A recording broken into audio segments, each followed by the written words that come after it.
Hey, it's Clay, and this will be a video chart on ticker symbol TRXC. We will take a look at the 30-minute time frame. Real quick, what do I mean by 30-minute in case maybe you're new to charts? Instead of each one of these candlesticks here representing 1 day's worth of price action, which is what you would normally see, each one represents 30 minutes. So all this here may look like several days worth of time. It's actually today's price action broken down into 30-minute time slices.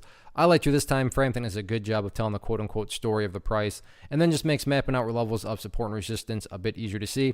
I've done this analysis many times in the past. I don't remember the last time I did it, but that's where these green and red line annotations are coming from, and they definitely pertain to today's price movement as a great move on the day for the chart. So first I'm going to do, though, is just a little house cleaning and get rid of these lines here. Sure, they still pertain to the chart. They're just not relevant, and from a presentation standpoint, I don't want to risk causing confusion and clutter because there's lines all over the place. So let's try to keep this as clean as possible. But the first update, though, that doesn't even be made comes about from a foundational rule in charting, which states when levels of resistance are broken and closed above, you want to see them act as support. So for those of you that have watched the videos in the past, hopefully you remember me talking about 495 as an area of resistance, but now that the price is broken above it, that would be, one of the newest areas of support.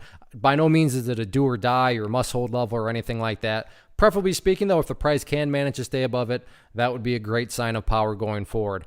With that being said, though, taking a step back and looking at things from more so the big picture point of view, that's where the purple line here comes into play. The 50 period simple moving average, you can actually already see right there, played out very beautifully, got around that area and got the bounce from it. But that is, like I said, 50 period moving average, keyword being moving. So as time goes by, that line is going to continue to move itself higher and higher.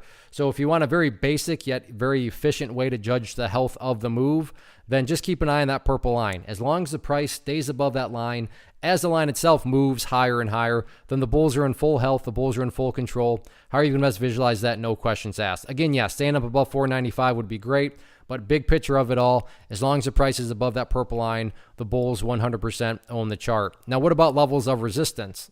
In terms of where the sellers are hanging out at right now, pretty straightforward. Right up there around the 515 mark. I get it. At one point, the price did snap up above that area, but that didn't last very long, and the price was, back below it. So 515 is going to be that near-term level of resistance. All in all, though, the price just needs to keep on doing what it's been doing since basically right around the 17th, and that is just build higher bases. As long as higher bases are put into place, everything else takes care of itself, including breaking levels of resistance. So another nice move today, and we'll see how this one continues to play out. Still 2 days left this week. One of the biggest questions I get is, hey Clay, how do you find the stocks that you trade? So what I've done is put together a free resource guide where I talk about the tools that I use to locate stocks that I find interesting and think may have potential. So if that sounds like something that could add value to you as a trader, then click on the image that is up on the screen right now and I will email you the guide. The guide itself is very short and to the point, and best part, it's completely free. Thanks for watching the video. Let me know if you have any questions.